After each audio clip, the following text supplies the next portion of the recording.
Boa tarde, bem-vindos a mais uma Chazada de Bola, hoje com o Mr. Sérgio Caminha. Mr. Obrigado por ter aceito o convite e o desafio do Nuno, é um prazer estar aqui consigo. Como é que tem sido estes últimos tempos? O que é feito do Mr. Desde que acabou aqui o campeonato com a paragem forçada? Como é que está o Mr.? Boa tarde, agradecer o convite e o desafio lançado pelo Nuno Laranjeiro e dar-vos também os parabéns, felicitar-vos por esta rúbrica, por esta iniciativa. Tem tido uma adesão considerável, significativa e por isso estão parabéns. Sinceramente, tem sido um período de férias forçadas. Tenho estado frequentemente em casa, porque tenho um filho pequeno também, ainda a frequentar o primeiro ciclo, e tive que o acompanhar na telescola e naquelas aulas que toda a gente está a par de que foi necessário fazer para o segundo período, ou terceiro período, as aulas síncronas. Tive que o acompanhar e estar presente, ainda que houve ali uma fase em que acreditámos mesmo que a segunda liga iria ser retomada. E conversámos várias vezes, planeámos até o regresso, a retoma, quando fomos surpreendidos pela decisão e acabou por suspender definitivamente esta época, e creio que neste momento até está, poder-se-á dizer por tempo indeterminado, ainda que a Taça da Liga acho que seja a próxima competição a ser disputada por todas as ligas profissionais, pelas equipas profissionais. Não sei se já estão definidas datas, mas tenho estado por casa, muito sinceramente tenho usufruído deste tipo de rubricas, para além de outros seminários, tenho frequentado e assistido pela internet uma série de formações e de debates muito interessantes. Eu sou um consumidor deste tipo de debates e de iniciativas, e mais do que ler e de procurar informação, eu gosto muito de ouvir a opinião dos outros. Acho que ouvindo e podendo copiar, acho que podemos tornar-nos melhores, e é isso que eu tenho feito. Atualmente estou desempregado, o contrato com a Associação Técnica de Coimbra terminou a 30 de junho, não foi renovado, como toda a gente sabe, e pronto, e neste momento estou mais ou menos à espera de perceber o que irá acontecer, mas estou desvinculado, estou livre e à espera, como disse. Mister, aqui uma pergunta ainda da opinião antes de começar na sua carreira. Não acha ali um pouco injusto, se calhar, a primeira liga retomar, a segunda não? As decisões serem tomadas, se calhar, são os clubes serem ouvidos? Só assim sim, claro uma que opinião sim. sua? Claro que sim. Eu percebo os custos que iria ter a retoma da segunda liga. As equipas de segunda liga recebem consideravelmente menos pelas transmissões televisivas relativamente às equipas da primeira liga. E o custo-benefício não era positivo, sobretudo para a necessidade de garantir condições sanitárias de segurança, a realização de testes, uma série de requisitos que eram necessários cumprir, iria ter custos bastante mais elevados do que o que a televisão poderia oferecer. No entanto, não deixa de ser injusto. E sobretudo porque somos nós da segunda liga que nos estamos a sacrificar pelo futebol, ou pela primeira liga, pelas ligas profissionais, para que se finalize a primeira liga. Por outro lado, também se pode dizer que as equipas da primeira liga estão a sacrificar por todos os outros para que o futebol se mantenha à tona, ainda que com grandes dificuldades, porque a indústria iria sofrer e vai sofrer, como toda a economia, como todo o país, todo o mundo, estamos a par disso, mas há aqui muitos interesses que nós temos que perceber, que estão acima de quem pode decidir, e como disse, ainda que os clubes não tenham sido ouvidos, nem os treinadores, nem os capitães, nem os colegas de equipa, temos que respeitar, ainda que eu não concordo, eu gostaria de voltar. Acredito que naquela altura o medo estivesse mais instalado, agora toda a gente percebe que Acho que a percepção de risco desceu um bocadinho, mas acho que cumprindo as regras de segurança e com os cuidados necessários, acho que era possível a retoma. Mas os clubes de Primeira Liga, que têm outro peso, que têm outra capacidade no momento de votar, se calhar estão mais... Eu não conheço como é constituída a direção da Liga, mas acredito que em número estejam mais elementos ligados a clubes de Primeira Liga do que clubes de Segunda Liga. Portanto, a votação iria ser sempre desleal. Portanto, acho que acabámos por sofrer na pele e os principais prejudicados foram, como toda a gente sabe, o Feirense e o Mafra, que estavam ali, e o Estoril, muito próximos do Farense e do Nacional. Exato. Acho que foi ótimo para o Farense, porque não teve que voltar a disputar. Na teoria teria um campeonato mais difícil, queria ter 5 jornadas consecutivas com um nível de dificuldade bastante elevado, mas acho que até lá foram as duas melhores equipas, o Nacional e o Farense, e acabaram por ter mérito também no lugar que ocuparam. Para o Casa Pia, para o Cova da Piedade, acredito que a luta não vai ser fácil para tentar impedir que isso aconteça, mas acho que vai ser homologada esta decisão e dificilmente conseguirão lutar contra armas mais fortes. É injusto, acredito que sim, mas... O Cova até já anunciou o treinador, o Tony Pereira, acho que já está a preparar completamente a tentativa de voltar à segunda Liga, mas via do Campeonato de Portugal. Não? Sim, exatamente, através dessa possibilidade do Campeonato de Portugal. Mister, em relação a si, mais concretamente, começou na Académica, como é que foi esse início e como é que lembra esses tempos? Eu pratiquei futebol na formação da Académica e depois andei ali um período que continuei a praticar a modalidade a nível distrital e terceira divisão. Depois deixei de jogar por 2 motivos. Primeiro porque era um jogador limitado, não tinha qualidade para andar aí a sonhar com outras oportunidades. E por outro lado, o facto de estar a tirar uma licenciatura de Educação Física fez com que eu passasse a adquirir o gosto pelo treino. Tive essa oportunidade, ainda com 23 anos, em 2004, de assumir uma equipa académica, a secção de futebol académica é uma secção totalmente amadora, que disputa o campeonato distrital da Associação de Futebol de Coimbra. A divisão de honra é a divisão mais alta, abaixo da terceira divisão, da extinta terceira divisão, na altura. E foi-me dada essa oportunidade e foi com muito gosto que iniciei essa carreira e já há 16 épocas consecutivas que me mantenho, com muitos desvios, como eu costumo dizer, a comer muita poeira por aí, a tentar chegar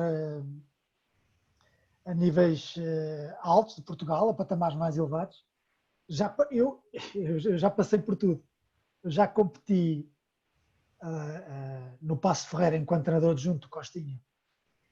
No papel era eu o treinador principal, porque Costinha não tinha a habilitação necessária para desempenhar a função. E como eu tenho já o nível UEFA Pro, era eu que formalmente preenchia essa posição. E nós disputámos um play-off de acesso à fase de grupos da Liga dos Campeões. E nestes 16 anos já passei por tudo, desde aí até o Campeonato Distrital de Coimbra. Disputámos na altura um play-off com o Zenit de São Petersburgo, uma equipa com um orçamento na casa dos 250 milhões de euros, um plantel fantástico.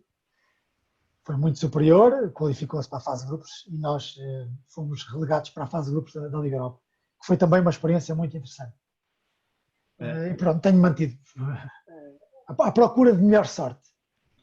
Exato. Não, Mister, lá está, eu só passando aqui alguns clubes em revista, começou na Académica, lá está, passou no Sarense, Tocha, depois foi adjunto no Estoril, no Belenenses, no Beira-Mar, no Passos, onde foi essa eliminatória, certo? Com o Zenit. Certo. Depois começou aqui como principal na Sertanense, certo? Sim. Eu tenho tido um percurso, para muitas pessoas é estranho o facto de eu ter passado do treinador principal, depois para adjunto, voltar a ser treinador principal e depois para adjunto novamente. Eu posso explicar. Eu, como principal, comecei ao nível distrital, como disse. Depois passei para a terceira divisão, primeiro para o Campeonato Nacional de Júniores, à primeira divisão, para a Académica. Fui adjunto do professor Tal Miranda. Tinha sido meu treinador na formação da académica. E depois no Sourense, como disse, e no Tocha, na terceira divisão nacional. Só que o meu sonho sempre foi chegar ao futebol profissional. Enquanto estava nesta terceira divisão, eu lecionei Educação Física durante 6 anos, de 2002 a 2008, e complementava o meu dia com estas duas, com a atividade também letiva. Eu, para entrar no futebol profissional, percebi que tinha que entrar por uma porta, entre aspas, menor, e fui desempenhar a função de preparador físico para o Estoril. O João Carlos Pereira entrou em 2008 no Estoril, porque o Tulipa tinha saído há muito pouco tempo, na quarta jornada, não porque tivesse sido despedido, mas porque tinha sido promovido, tinha sido convidado a ocupar a vaga deixada pelo António Conceição do Trofense na Primeira Liga, e nós entramos à quinta jornada no Estoril. Foi uma excelente experiência, acabámos em quarto lugar, uma ótima campanha, um ano muito difícil, a SAD era detida na altura pelo João Lagos, num ano muito difícil, a empresa dele passou por grandes dificuldades, não sei se recordam, foi um ano em que o Paris-Dakar acaba por não se realizar a 2 dias do seu início por ameaças terroristas em países africanos. Foi um tombo do ponto de vista financeiro para a empresa dele e, por consequência, a SAD do Estoril sofreu muito. O Estoril Open acaba por sofrer também, porque ele era quem promovia e dinamizava essa prova. Recordo-me, foram muitos salários em atraso, foi uma época muito difícil. E depois tivemos a sorte de realizar e a felicidade e o mérito de realizar um trabalho muito positivo. E acabámos por ser convidados para ir para o Belenenses. Exato. A SAD do Estoril é comprada na altura pela Trafico, uma empresa brasileira, e felizmente regularizaram tudo, nada a dizer. Nós fomos para o Estoril, para o Belenenses, e o Belenenses tinha descido divisão à segunda liga. O Belenenses tinha tido 3 treinadores: o Casimiro Mior, o Jaime Pacheco, e os últimos 2 jogos que são realizados pelo Rui Jorge, que era o treinador dos Júniores do Belenenses. E acaba por cair. O Rui Jorge foi tentar salvar aquilo, mas já não havia grande esperança. Acaba por cair. Nós caímos à segunda liga. No entanto, foi num ano em que o Estrela da Amadora passou por grandes dificuldades do ponto de vista financeiro e acaba por não cumprir os pressupostos financeiros, e o Belenenses, como ficou em penúltimo, é convidado a ficar. E naturalmente aceitou. E recebemos essa notícia a meados de agosto, inícios de agosto, e tentamos construir um plantel competitivo para a Primeira Liga. Não foi fácil, conseguimos alguns elementos que nos trouxeram mais qualidade e entramos na Primeira Liga. O objetivo era claro, estou a tentar aqui resumir, o objetivo era claro, manutenção. E nós em 14 jornadas estivemos sempre acima da linha d'água. À 14ª jornada fomos jogar a Leiria, na altura era treinado Lito Vidigal, e perdemos 1-0. E caímos abaixo da linha d'água, ficamos um ponto atrás e fomos despedidos imediatamente. Pronto, e ficámos 6 meses de fora. Entretanto, João Carlos Pereira é convidado para um clube, para o Chipre. Eu acabo por não ir por ele, porque não foi possível. E, entretanto, fui convidado para ser treinador adjunto, a integrar a equipa técnica do Rui Bento, que entra no Beira-Mar em 2011, porque o Leonardo Jardim sai na altura, porque já tinha um acordo com o Braga. Estive quase 3 épocas no Beira-Mar, com o Rui Bento, com o Ulisses Moraes, com o Costinha. Na última época acabamos por descer. Fomos convidados para o Paços Ferreira, acompanhei. Na época foi um período muito difícil, 4 meses, com essa rica experiência por ter passado pelo play-off de acesso à fase de grupos, Liga dos Campeões, fase de grupos da Liga Europa, e acabamos por cair. Foi muito difícil, foi uma época especial, eu aprendi muito nesse ano, muito, e depois o Costinha acaba por não ter mais nenhum convite, e eu, como devem perceber, eu não vivo do ar e precisava de voltar a trabalhar. Surgiu a hipótese de Sertanense e fui trabalhar para o Sertanense. Estive lá época e meia, a primeira época muito boa, muito rica, muito interessante. Conseguimos fazer uma boa campanha, acabámos por não ir àquela fase de subida, fiquei muito triste. Acaba por ir na altura o Caldas com uma grande campanha e o e o Mafra, que acaba por ser campeão nacional com o Jorge Simão, com o António Pereira, que acaba a época, porque o Jorge Simão é convidado para ir treinar o Belenenses. O Van der Gaag teve aquele problema de saúde, não sei se recordam. E fomos depois à fase de manutenção, ficámos em segunda atrás do Leiria. A segunda época não foi tão boa. Aprendi muito também porque cometemos alguns erros na construção do plantel. E então eu, desgastado, eu pedi para sair, a direção procurou demover-me dessa ideia e eu saí. Ainda fiz mais um jogo, acabei por sair. E depois entro na Académica, porque o Costa tinha convidado para a Académica e eu volto a ser adjunto, estamos lá uma época completa. E ele não renova, fico fora. Mais 6 meses, desempregado. Sou convidado para integrar a equipa técnica do Leixões pelo Ricardo Malafaia e foi uma experiência péssima. Nós fomos contratados, foi-me dito que a ideia era ficar com o Ricardo Malafaia por um longo período, havia extrema convicção e confiança na escolha e vou-vos dizer, nós ao fim de 3 jogos viemos embora. Fomos despedidos ao fim de 3 jogos. Foi muito difícil a sair. Uma diferença enorme quando se calhar havia uma crença. Inacreditável. Aquilo foi uma decisão.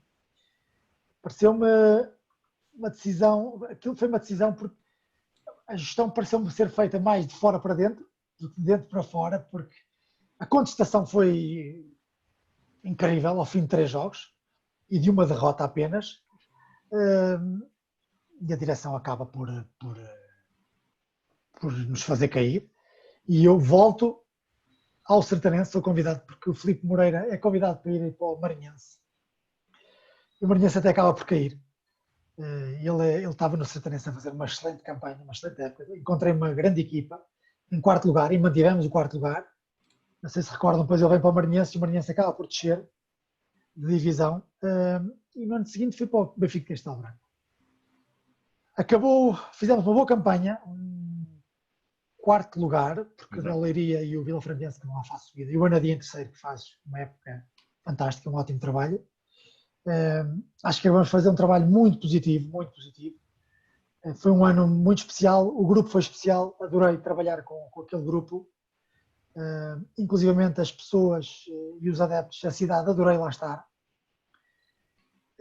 E tive a proposta de renovação.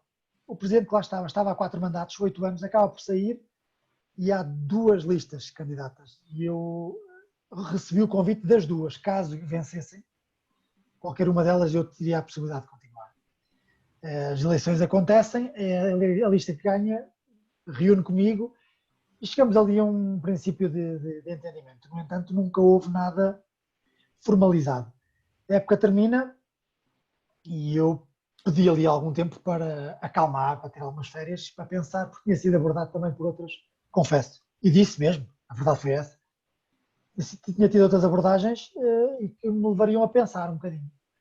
Em 3, 4 dias, o presidente eleito não queria esperar mais e quis seguir outro caminho. Uma das abordagens tinha sido o Fátima. O Fátima apresentou-me um orçamento bem mais alto que aquilo que eu tinha em Castelo Branco, tanto para a construção de plantel como para a constituição da equipa técnica. Tinha uma localização geográfica bem mais apetecível, porque está a 1 hora de Lisboa, não está longe do Porto. Convencer os jogadores para ir para o interior é muito mais difícil. O Benfica de Castelo Branco não, pelo menos naquela altura, recentemente está um bocadinho diferente, não pagava fortunas, uma média de salários baixíssima, e isto está presente nas contas, não há nada a esconder. Nós lutámos contra equipas como o Vila Franquense e como o Leiria, que foi público, atenção, e agora reforço isto, porque é uma ideia que eu não posso concordar. Foi público, passou por grandes dificuldades financeiras, atinge o play-off de acesso à subida com vários salários em atraso, e eu acho que isto não pode ser permitido, isto não é justo, porque é uma concorrência desleal. Construir um plantel prometendo determinados salários é mais fácil buscar os melhores jogadores. Não vamos aqui tentar enganar as pessoas dizendo não são orçamentos que ganham jogos, não ganham jogos, mas ganham campeonatos. Isso é uma injustiça que acontece muito no Campeonato de Portugal, que há equipas que têm um orçamento enorme pagaram 2 meses, que foi se calhar, o agosto e o setembro, e depois em março ainda não pagaram mais nenhum. Já E tem, continuam a escrever jogadores. então a equipe lugar, Tiago.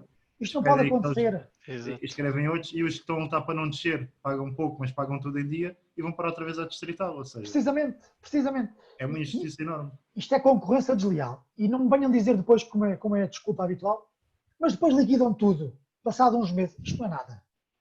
Isto não pode ser aceito. Isto é chegar à altura do playoff e dizer assim, primeiro classificado quem é? Se já tem as contas em dia, não tem. Passamos para o segundo. O segundo tem, não tem. Nem que tenhamos que chegar ao quinto ou sexto. Ou décimo. Ou décimo. É o que tiver que ser. Exatamente. Então, isso é a minha opinião. Isto não pode... Eu quando digo que isto é concorrência desleal, assim como o Fátima, eu fui encontrar um clube que estava com problemas financeiros. Eu sabia disso. Havia a intenção de tentar regularizar. E por isso é que eu nunca cheguei a construir um plantel. E assim como no Laranjeiro vos disse, a nossa ideia foi, não havia legitimidade da nossa parte em abordar jogadores do plantel para tentar uma renovação, nem procurar contratar outros. Porquê é que nós iríamos dizer aos jogadores que queríamos renovar? Eles diziam assim, então vocês devem-nos salários e vão querer renovar? Qual é a legitimidade que temos para avançar, sem certezas? Pois. E este foi um problema depois com o Fátima. Acaba por ser uma decisão que me penaliza bastante, porque eu não dei continuidade à minha carreira. Voltei a ficar de fora. E surgiram algumas oportunidades. Foi uma luta tremenda, a minha desvinculação com o Fátima.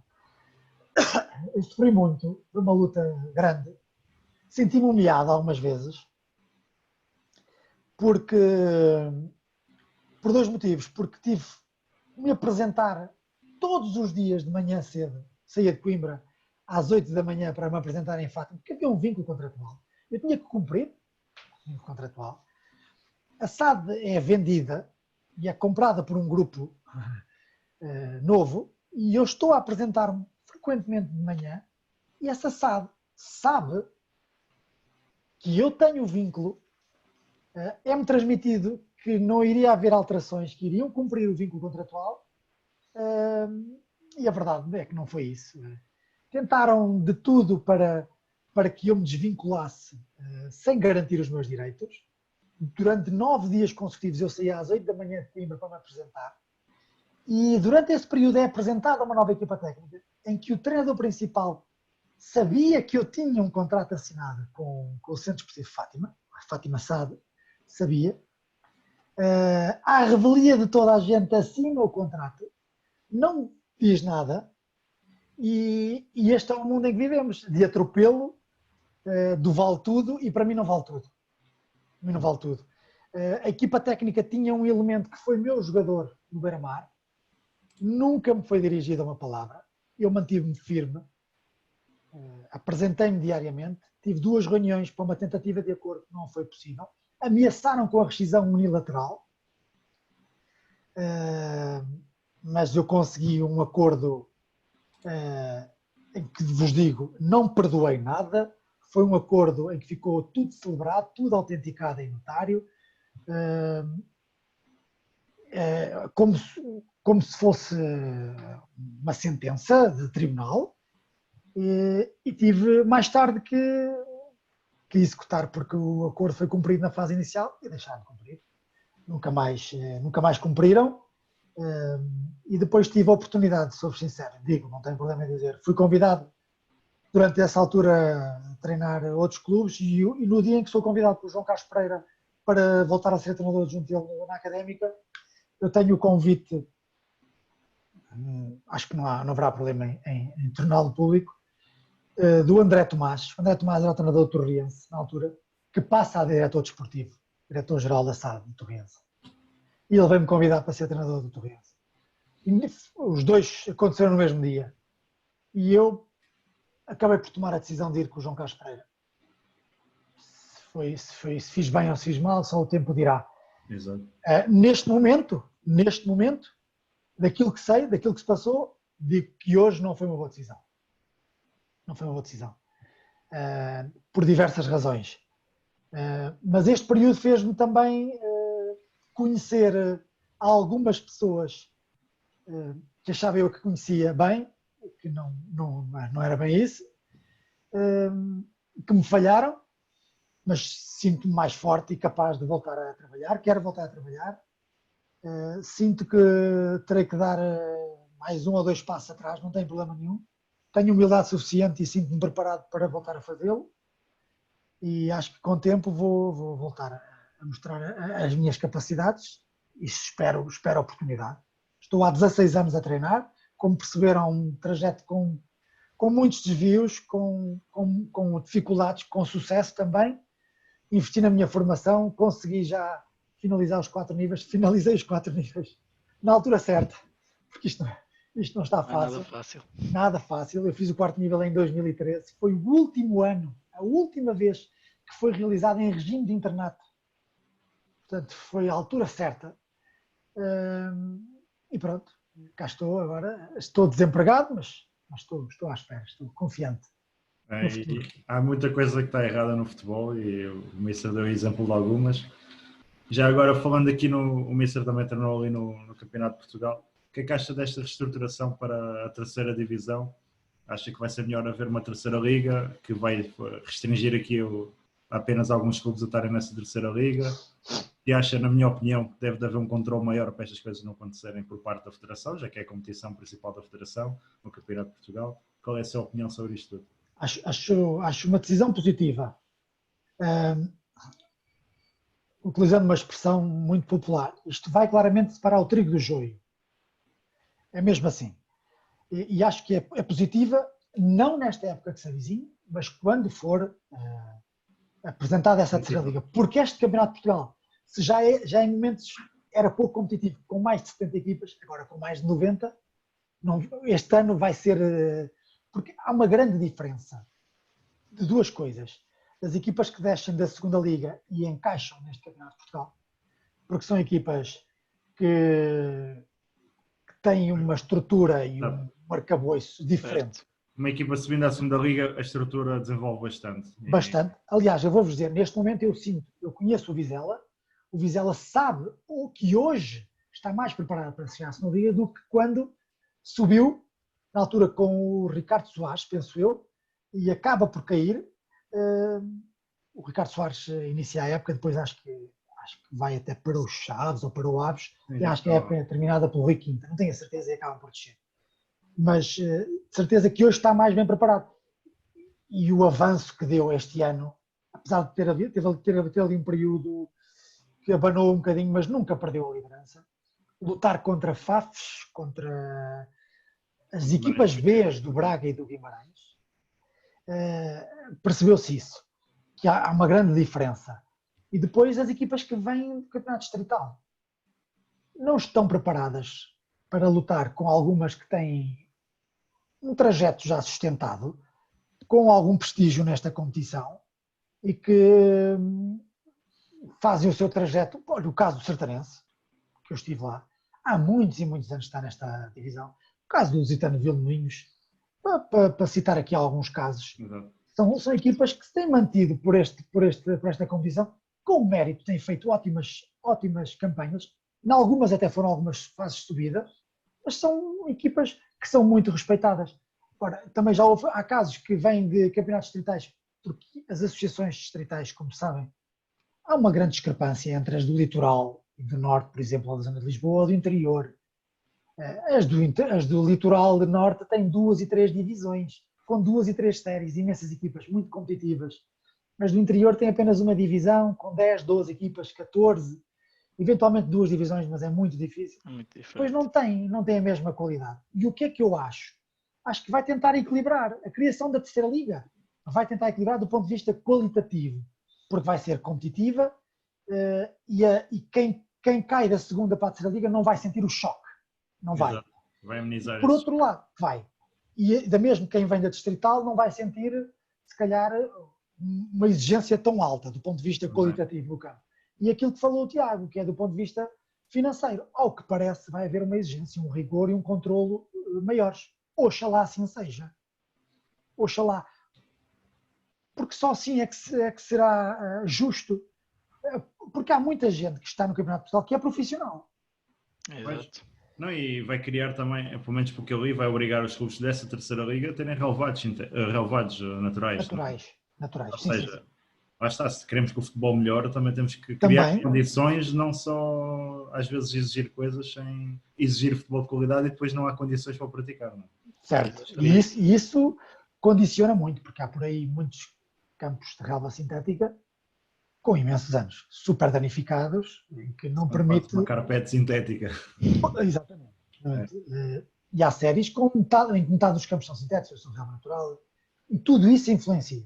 Tudo isso influencia até o trabalho dos treinadores. E depois, por exemplo, lá está, uma equipa da segunda liga se calhar cai com um relvado natural e com condições ótimas, depois anda a jogar 75% dos jogos em sintéticos, até tem dificuldades, porque joga num piso, treina num piso, joga noutro e anda ali, e assim parece não está mais profissionalizado. Portanto, do ponto de vista desportivo e do ponto de vista financeiro, acho que vai ser vantajoso.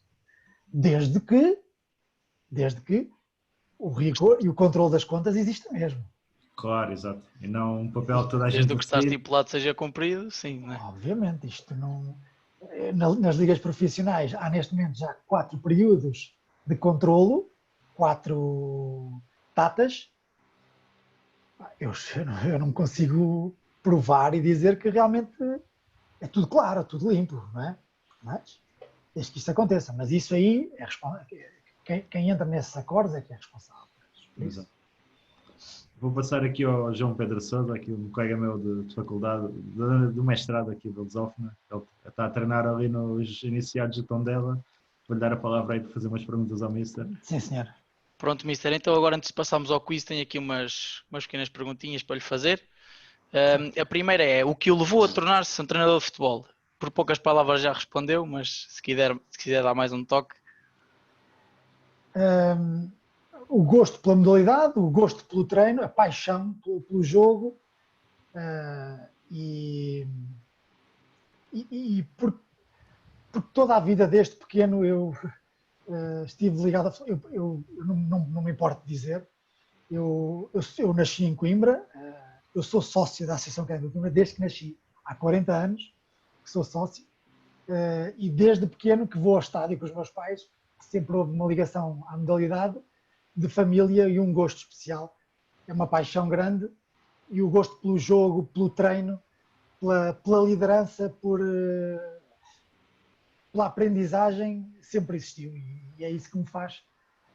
Eu vejo muito, eu sou um consumidor de televisão profundo, vejo muito futebol, ouço muitas pessoas a falar de futebol, mais do que ler, como disse há pouco, mais do que ler eu procuro ouvir, ouço muito, muito mesmo.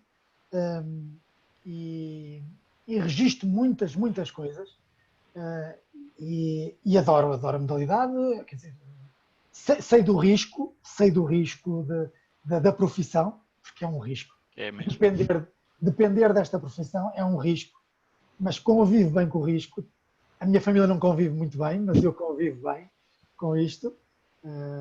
Tenho um prazer enorme e espero fazer vida, espero que a minha vida continue como todos nós, não é, Mister? Nesta profissão, sim, muito mesmo.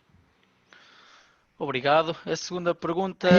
Ainda que tenha paciência, ao contrário da carreira de treinador, de jogador, é uma carreira curta. Eu, se não for imediatamente aos 40, aos 45, aos 50, não tem problema nenhum. Mas como jogador, pelo menos a minha opinião, como jogador acho que é preciso um bocado mais de sorte. Certo, de acordo. E aproveitar, escolher bem, porque às vezes a gestão de carreira não é fácil. A gestão de carreira não é fácil. Tanto para jogador, para treinador. É muito difícil. A gestão de carreira é um pormenor muito interessante. E há treinadores que às vezes... Eu não tenho sido feliz na minha carreira, na gestão de carreira. Eu não digo que tenha tomado muitas decisões erradas, não. Mas é preciso às vezes um pouco de sorte. Lá está, dando aqui o exemplo que há bocado falou do Malafaia. Se calhar ser despedido logo ali no primeiro trajeto como sénior, lá está, fica queimado, entre aspas, não é? Exatamente. E é uma questão que não é ele que controla, é uma questão de às vezes ter um pouco de sorte. porque se calhar Exatamente. fica mais 3 ou 4 meses, dava a volta à situação e hoje era um treinador de sucesso. Exatamente. Está naquele nível. Concordo, Tiago. Não é? E eu até acrescento mais, porque sermos. Achar que estamos preparados não é igual a estarmos realmente preparados. Atenção. Exatamente. Eu tenho a certeza que há muitos treinadores que, se hoje o presidente de um clube grande chegasse junto deles e dissesse assim: o senhor quer vir treinar Porto, Benfica ou Sporting? Vamos Iriam dizer logo. que sim. Mas calma, eu não sei se estão preparados. Porque há Exato. muitos treinadores que se dizem preparados por 2, 3, 4, 5 épocas no Campeonato de Portugal, ao nível distrital, ao Campeonato de Portugal, que estão preparados para ligas profissionais e sentem essa dificuldade. Há um grande impacto. Hoje em dia não é tão difícil chegar às ligas profissionais. O mais difícil é mostrar competência e manter-nos por lá. Essa é que é a grande dificuldade. Temos vários exemplos. O próprio Paulo Fonseca, que é um excelente treinador, que eu conheço, tenho uma relação de amizade com ele. Tirámos os cursos de terceiro e quarto níveis juntos, e ele próprio já o assumiu. A experiência com o Porto, no Futebol com o Porto, foi fantástica, e se calhar ele já disse que não foi a melhor decisão, se calhar ter ido para lá, naquele momento. E é preciso escolher bem o momento e gerir, e há treinadores com aquela pressa e a sede de chegar ao topo e a sede de ter sucesso, às vezes faz com que não estejamos preparados e o tombo é muito maior e caímos no esquecimento. Portanto, Exatamente. é preciso gerir muito bem a carreira. Eu dizia há pouco, a minha carreira provavelmente pode não ter tido decisões certas, mas as decisões certas ou erradas no início, na fase inicial, não é fácil de perceber. Só Quando pelo tempo é que não sabemos, não é? é maior risco ou menor risco quando as assumimos. Porque não sabemos o que é que vai dar aquela decisão, não é? Precisamente. Desculpe, João. Ok, Mister, obrigado. A segunda pergunta, antes de passarmos para as perguntas relacionadas com o processo de treino, a segunda pergunta seria: qual foi o projeto mais desafiante da sua carreira, Mister?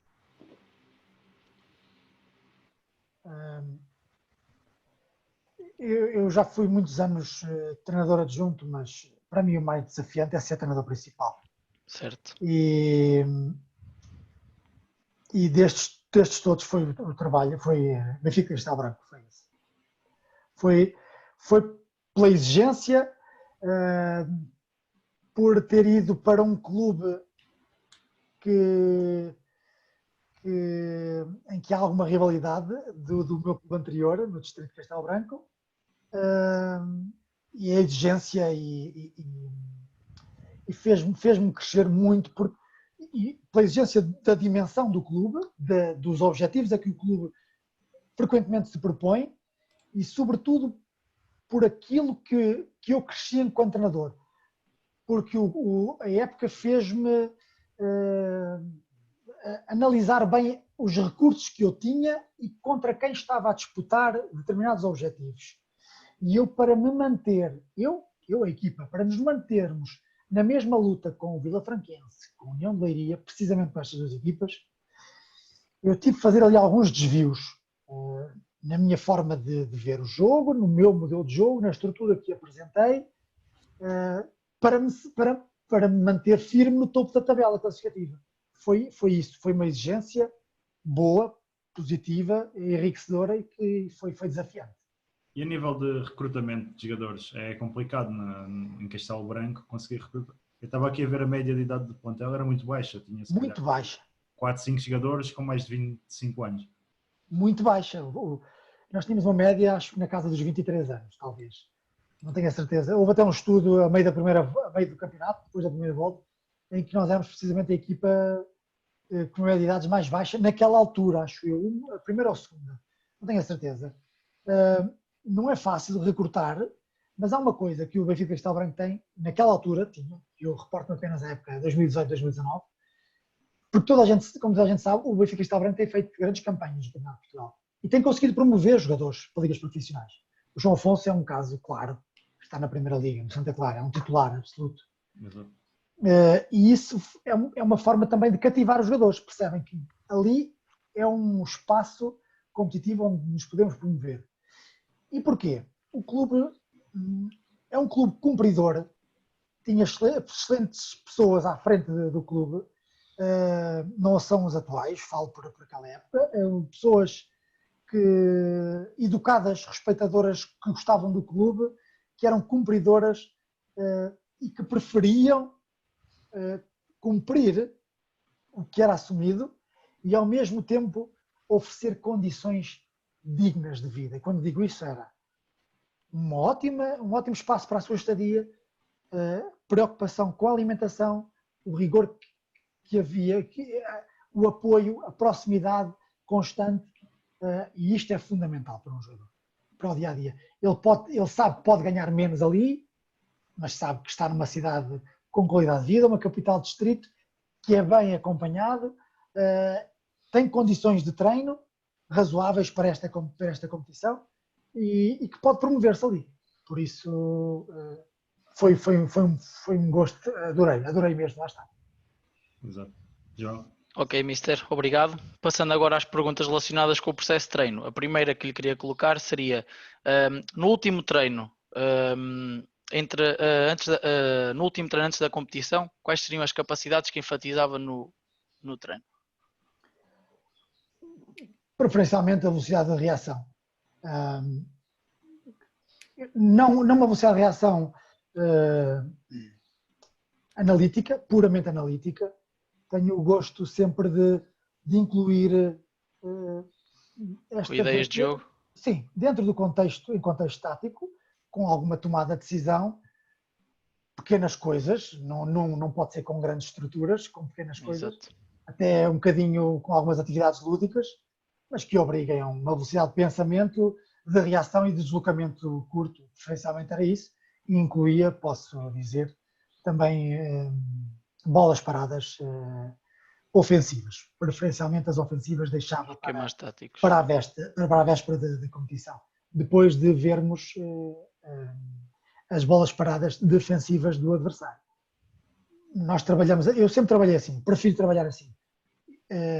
Ofensivamente, se pudermos sempre alterar em função da organização defensiva do adversário naquele momento, se eu puder criar uma combinação.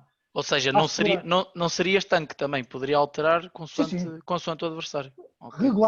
Regularmente isso acontece. Então, não posso não dizer semana a semana, porque aconteceu-me já várias vezes o seguinte, que é, vamos imaginar que preparamos uma determinada combinação ou um canto, temos 2 cantos para um determinado jogo. E não tivemos cantos naquele jogo. Quem vai observar aquele jogo não está a par das combinações que nós treinamos. E eventualmente o adversário seguinte até defende de uma forma muito, muito igual. Então vamos pode ser utilizado. Reforçar aquela combinação, reforçar aquele canto e procurar sermos felizes naquela altura. Acontece isto. Ou seja, não há aí cantos padrão, por exemplo, é sempre depois... Ofensivamente? Sim, ofensivamente. Não. Podia ser canto, como se diz, canto fechado, canto aberto, canto curto, colocando 4 homens na área, 6, 5, para o primeiro ou segundo. Eu sou sincero, adaptava, isto é criar uma nuance da forma de atacar o adversário, mas adaptava em função daquilo da organização defensiva do adversário naquele momento. Era assim. Exato. Que eu fazia. É preciso uma criatividade sempre para adaptar. E isso, não tenha dúvidas, Tiago. E isso é o melhor. E lá está, eu como sou uma pessoa que vejo muito futebol, copiei muitos cantos e continuo a copiar. Claro. Se podemos copiar com os melhores, vamos tornar-nos melhores. Exatamente, Mister, estou de acordo. Há uns dias fiz uma entrevista, só aqui para finalizar, ao Mr. Pedro Barney, que está lá no Egito. Ele diz que quando esteve no Espinho, pediu aos jogadores todos para trazerem um canto ofensivo e diz que foi muito engraçado, que ainda guarda isso. Olha, nunca o fiz, é uma ideia engraçada, mas também digo uma coisa. As ideias acabam por ser muito parecidas ao treinador, ou seja, até... Sim. Isso é ótimo, mas há uma coisa que vos posso dizer. Durante a combinação, no treino da combinação, ou do canto, ou aquilo que seja, eu abria espaço para a intervenção dos jogadores. E houve muitas coisas que foram idealizadas por mim e pela minha equipa técnica que eram alteradas, porque eles achavam que não ia dar, ou que era possível fazer ali um ajuste. E a perspectiva do jogador muitas das vezes é diferente da do treinador. É outra. Melhor que ninguém, eles sabem essas coisas. Sentem e sentem o treinador também. Aquilo que eu costumo dizer, os principais avaliadores do nosso trabalho são os jogadores. São os jogadores, sem dúvida. Não são os adeptos, nem os dirigentes. Oxalá que os dirigentes não se façam ouvir ou não pensem que quem está fora é que tem força nas decisões. É assim como dos treinadores e dos agentes. Os jogadores são os principais avaliadores, que atribuem competência, seriedade e verdade no discurso. Exato. João. Pronto, Mister, para terminar, ainda sobre o processo de treino, a última questão que eu queria colocar era, no primeiro treino, depois da competição, se o Mister gostava de fazer alguma divisão entre os jogadores que foram titulares e os jogadores que não tiveram minutos. E se essa divisão, eventualmente, seria feita no terreno ou se era feita em ginásio. Certo. Nos clubes por onde passei como treinador principal, não tinha ginásio. Okay. Mas não gosto que façam só no ginásio, gosto que todos vão ao campo. Fazia sempre uma separação. O primeiro treino da semana era sempre 2 dias após a competição. Ainda que eu fisiologicamente entenda que no dia seguinte seja mais benéfico, já o treino de recuperação acelera, obviamente, e aproxima os que não foram utilizados ou foram pouco utilizados, ou não foram convocados, daqueles que jogaram no dia anterior, se fosse no dia seguinte, aproximava, e poderíamos dar mais alguma carga, porque a folga seria no dia seguinte e depois no regresso já estariam mais recuperados para um trabalho mais... dia de força, uma quarta-feira. Imaginemos que o microciclo é domingo a domingo, seria na quarta-feira o regresso, poderíamos exatamente, em que o treino era exercício de maior tensão muscular, isso não, seria melhor, mas eu tenho sempre a ideia de que quando termina o jogo, termina a semana. Do ponto de vista mental, acho que é mais claro. E sobretudo também porque há jogadores que não são daquela cidade ou daquela vila e querem ir às suas casas, rever as suas famílias e fazer algumas viagens. E eu acho que é o melhor, para limpar do ponto de vista mental e recuperar e voltar 2 dias depois. A minha separação, por vezes, é completa, quando eu acho que não há vantagem em estar a criar exercícios em que todos estejam presentes no mesmo exercício, posso fazê-lo, em contexto tático, em que os 10 que jogaram mais tempo estão a jogar uma situação de organização contra 6 ou contra 7 dos que não jogaram, ou que jogaram menos, com uma superioridade numérica vincada, clara, em que não haverá grande desgaste, com tempo controlado, em períodos e séries bastante controladas, mas apenas um período de 15 a 20 minutos, isso acontecia. E depois dava mais carga, procurava aproximar os outros do ponto de vista físico aos que jogaram. Era assim que eu fazia. Como havia semanas em que eu achava que havia alguma fadiga, ou que o jogo exigiu do ponto de vista mental, muito, uma concentração tática elevadíssima, porque há jogos assim, há jogos em que obrigam a pensar muito, a pensar mesmo muito, e quando nós temos jogos em que nos obrigam a pensar muito, a semana que os antecede, eu procuro criar exercícios de menor complexidade para que sejam mais frescos do ponto de vista mental para o jogo que se avizinha, mas o discurso durante a semana é de os preparar para isso, com muito vídeo. A ferramenta de vídeo é fundamental para lhes mostrar a exigência que vai ser, mas do ponto de vista do treino, com um grau de complexidade mais baixo. E o oposto também faço. Quando, na teoria, vamos encontrar um adversário mais fácil, há tendência para relaxar o jogador, porque o adversário é mais fácil pela classificação, e aí procurávamos fazer o quê? Exercícios de uma exigência tática, complexidade mais elevada, para os voltar a trazer alto. Isto vai exigir de nós, para que a concentração esteja presente, porque é nesses jogos que se perdem pontos e que se decide muita coisa. E era assim que eu procurava fazer era assim, porque já lá vai 1 ano e meio, tenho saudades. Exato. Obrigado, Mister. Ainda aqui a nível da observação, o Mister gosta logo no início da semana de preparar a equipa para o próximo jogo, ou dar ali o feedback do adversário mais no final da semana? Eu gosto de ao longo da semana ir passando informação. Okay. Não gosto de passar toda a informação de uma só vez. Eu, se puder apresentar vídeos, ainda que eu saiba que para os jogadores muitas vezes é cansativo, mas se eu puder apresentar um vídeo à quarta, à quinta, à sexta ou ao sábado, eu apresento. Mas se for um vídeo de 3, 4 minutos, qual é o problema?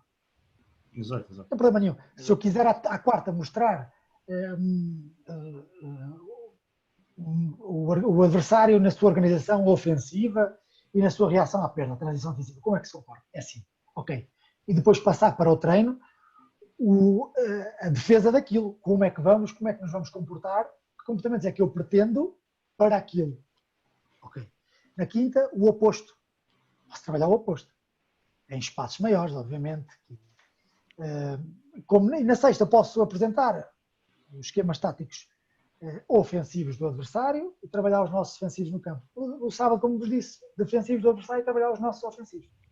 Eu não gosto de compactar tudo, porque torna-se cansativo e a informação perde-se, dilui-se. Porque ainda que nós digamos assim, os jogadores, qual é o problema? Tem que estar 20 minutos ali, meia hora, qual é o problema? É muito, para os jogadores é muito. Estar concentrados a ouvir informação durante 15 ou 20 minutos não pode ser. Não pode ser, é exagerado e então eu prefiro diluir na semana a informação. Exato. Mister, em termos de perspectivas, seria ficar por cá? Aventura no estrangeiro está fora de hipótese? Não está fora de hipótese. Sou sincero, tenho estabelecido alguns contactos, como também tenho procurado, mas não há nada de concreto. Não há nada de concreto. Estou disponível para ouvir qualquer tipo de abordagem, seja nacional, seja internacional. Ainda que, sou sincero, irmos para o estrangeiro acarreta outras coisas, não é? Outras coisas, portanto, tem que ser vantajoso na competição que vamos encontrar, o clube, o contexto e do ponto de vista financeiro. Não sejamos hipócritas, isto também mexe com a família, obviamente. Exatamente. Mister, olha, muito obrigado. Eu aqui agradeço, Tiago. Muito agradável. E olha, vamos tentar sacar agora um almoço aqui no nosso quiz. Vamos lá ver. Vou tentar lutar. É sobre os jogadores que o Mister apanhou ou clubes. Eu vou começar aqui para a primeira. O Mister treinou o Fred Lopes no Sertanense. Onde é que ele joga atualmente? O Fred estava no Castro Daire naquela época. Exato, 1-0 para o Mister. Mister, segunda pergunta. No Benfica Castelo Branco, quem é que levou mais amarelos no campeonato? Ui. Boa pergunta, pá. Muito boa pergunta. Mais amarelos. Eu creio que ninguém chegou à segunda série, ou seja, não chegou aos 9 amarelos. Não tenho a certeza. Acho que o que tinha mais tinha 9, mas posso já confirmar. Ok, então chegou aos 9. Então, acho que o Campeonato de Portugal cumpre-se ao fim de 5 e ao fim de 9, não é? 5 e 4. Sim, eu penso que sim. 9, exato. O que tem mais tem 9. Olha, vou arriscar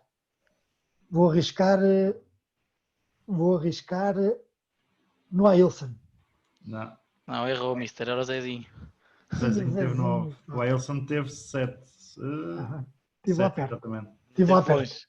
Zezinho, o Sila teve 8. O Sila teve 8 em 13 jogos. Connosco? Nos 13 jogos connosco? Porque Sim. ele tinha estado no Vizela. Pois, em 13 jogos eu vou 8. Mas o Zezinho em 32 jogos levou 9. Estão igual, está empatado, não é? Estão igual. Mister, como adepto da Académica, eu jogava com o Mister, tinha um carinho especial, já que passou várias vezes na Académica. A Académica participou na Liga Europa. Qual foi a única vitória na fase de grupos? Eu acho que foi o Atlético Madrid em casa. Foi 2-0. 2-0 não, 2-1, calma. Não, 2-0 foi o resultado. Por 2-0 ao Atlético Madrid. Exatamente. Em casa, exatamente. Vamos já ver. Temos que ganhar estas duas para não perder. Quarta pergunta. Em que época venceu o Beira-Mar a Taça de Portugal, Mister? Foi no ano em que desceu. Foi à final, ganhou 1-0 ao Campo Meirense, um gol do Ricardo Sousa. Exato. E eu acho que foi em 98, 99. Certíssimo. E acha bem. Certíssimo isso. Foi. Por acaso lembro-me de ver essa taça, eu tinha 12 anos. O Beira-Mar desceu nesse ano. O Beira-Mar desceu nesse ano. Pois foi. Foi o treinador era o pai, o António Sousa, e o filho é o Ricardo Sousa que faz o gol. Pois foi, eu lembro-me bem. E, Mister, já agora para completar, qual é o ano de fundação do Benfica de Castelo Branco? Ui. Quero que lhe dê umas hipóteses. Tenho aqui 4 hipóteses. Sim. 1920, 1924, 1928 ou 1932?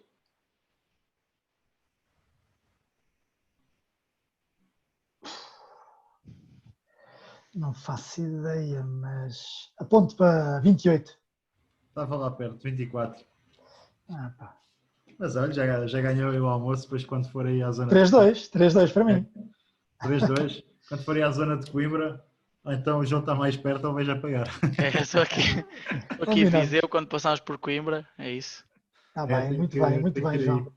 Olha, Certo. queria agradecer aqui também ao João por ter ajudado hoje e ao Mister também. Eu é que obrigado. agradeço, é sempre bom ouvir esta partilha e como o Mister disse há bocado, acho que acima de tudo de lermos e procurarmos saber mais, estas partilhas entre treinadores, pelo menos na minha opinião, é o que nos enriquecem bastante. Eu também gostei muito. Obrigado por esta oportunidade. Mais uma vez felicitar-vos.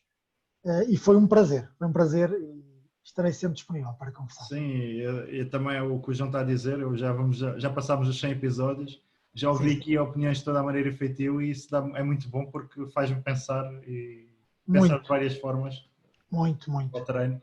E Muito. cada vez tenho visto que, lá está, que já ouvi aqui há muita gente a dizer, quanto mais anos estamos no futebol, menos certezas temos das coisas, ou seja... Não tenha dúvidas, mesmo. é mesmo isso. Mas ao mesmo tempo que vai ouvindo muita gente, de certeza, Tiago, que vai ouvindo pensamentos que já teve e certezas que tem para validar. si. Portanto, validar, isso aí é fundamental.